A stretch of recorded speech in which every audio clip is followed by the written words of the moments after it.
Hey guys, before we even move forward in this video, I wanted to say thank you to each and every one of you who has subscribed to our channel, have been so supportive of us and our family. We love each and every one of you. We pray for you. Thank you guys so much for being a part of our homestead and our YouTube channel.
A little bit of baby piglet food here.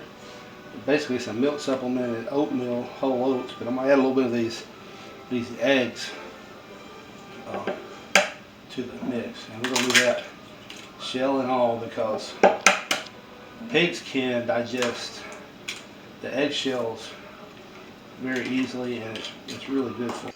So what we have here, and then we talked about this last time, is we ran the goats in the garden spot. So they basically did a pretty good job of eating down the stuff that we had left over in the garden. The Bermuda grass had grown up and just tore that up pretty decently to the ground. Well, they didn't really tear it up, they just ate the grass down. So we went ahead and moved them, as you saw, to their new shelter. So now round two is in the form of these two guys, and Valerie has named them Maybelle and Marianne. So those are our two pigs. These are Juliana pigs. So these should be like a medium-sized pig. Their job will be to just trample down the remaining organic material, the grass and whatnot, and to root a bit and just kind of break this ground up, pack down some of the material in here. And of course they're going to put manure and all that onto it as well and add that into it. So what our idea was to take this area, which has been a garden spot through the summer, spring, and now first we've run goats to kind of eat the grass down off of it, and then we'll follow that with pigs. So that's a little thing we're doing different. Instead of running pigs from spring to fall, we're actually running them over the winter from November, well this is actually October, November through the first of spring. And we don't have extremely violently cold winters here, so they do fairly well over the winter. And so hopefully the idea would be in spring to be able to harvest the meat, have the pork and the ham and the sausage in the spring. We're not sure at this point in time whether we will harvest these guys or if we will let them go on and maybe try to get a male pig in so that we can get piglets from them moving forward. But the basic thing we want them to do, and as you can see right now they're already starting to do it, is to just work this spot and just do pig stuff. And this should help us to create some sustainability. You know, we talked about that before. If you just keep growing here in this spot, you're going to have to bring some kind of fertilizer in. You have to do some things to really replenish the land. But if you can run some herbivores over it, run some of these, the omnivore, the pigs over it, and then come back with plants, then you have the opportunity to create some good topsoil.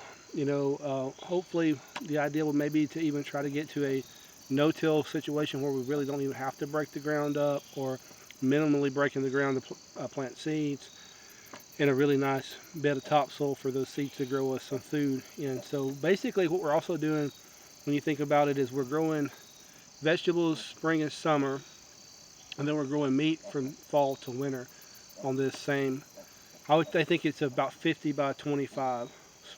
Okay, this is our goat shelter right here. And as you can see, it's a chicken tree on their way out. But this right here, if you can see it, is kind of like a loft area where they can go and shelter from the rain, weather, or get some shade. And we have a little place that their buckets hook up on so they can go get some feed out of like the weather too. You see Jeff over there, he's inside of the loft area. And my husband built a little hay holder on the side. Um, right now we got 3 buckets because we have 3 goats, and Jeff is really stingy about eating first, not letting Nabella or Heidi eat. But they still sit at this point because she's in the loft area, kind of chilling out. But if you can see Jeff, he's kind of sniffing at her and trying to show her some attention. Heidi's over here on the side near the feeder pan, kind of grazing away. And of course, you see some of our rooster chickens have gotten themselves in there. But they seem to really like this area. They actually have a dog house over here that they like to get up on top on.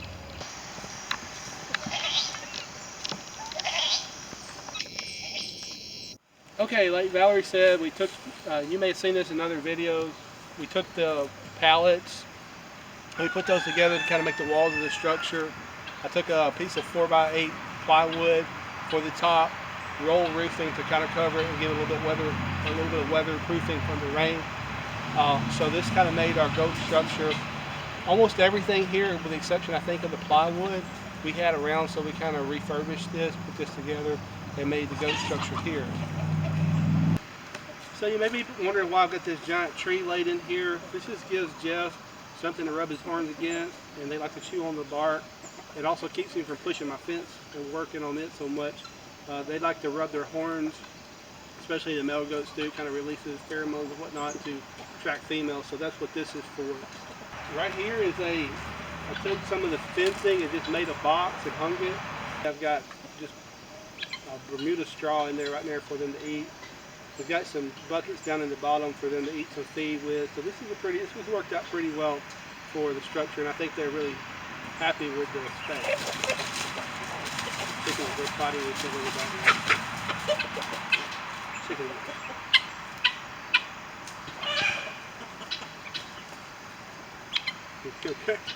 Okay.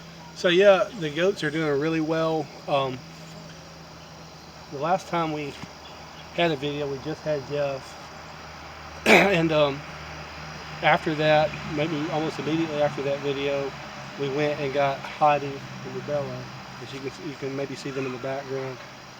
So far, they have been pretty good. Well, you know, when I first brought them home, in fact, they were in their enclosure, and my grandson accidentally left the latch unlocked, so they were able to get out. But we were able, actually, just once that we reopened the gate, they followed us right back in, and they stayed inside. I really haven't had any real trouble other than our, you know, miscues that with them. But other than that, they seem to be pretty happy. The buck seems to be happy.